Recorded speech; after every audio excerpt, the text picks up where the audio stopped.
love to compare the scriptures.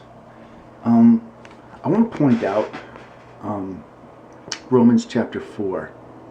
It's very important that you see this. I'd like you to compare Romans 4:9 and 10. It says, is this blessedness only for the circumcised, or also for the uncircumcised? We have been saying that Abraham's faith was credited to him as righteousness. Okay, and that's Genesis chapter 15. It was accredited to him for righteousness for believing God that he would have a son Ishmael. Under what circumstances was it credited? Was it credited after he was circumcised or before? And here's the crux of the issue. It was not after, Paul says, but before. And it's an exclamation point on this.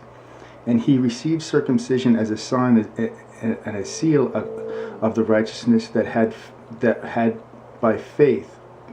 he had by faith while he was still uncircumcised. So these verses, Romans 9, 10, and 11, are in direct contradiction to James' verse that says in James chapter 2, okay, it says about you foolish person, was not our father Abraham considered righteous for what he did when he offered his son Isaac on the altar?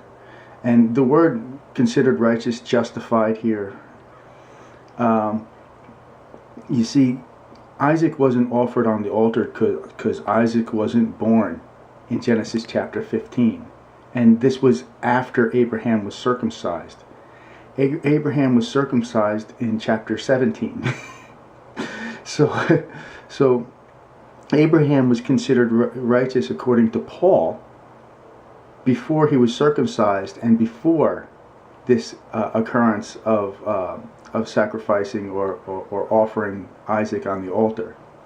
And James continues, you see that this faith, his faith and his actions were working together, and his faith was made complete by what he did.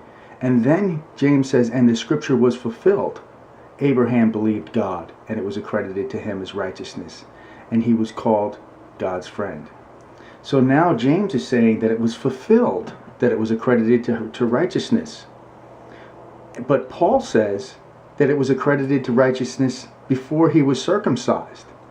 But the funny thing is that it doesn't say that it was accredited to him as righteousness in Genesis chapter 22 when he was on the altar.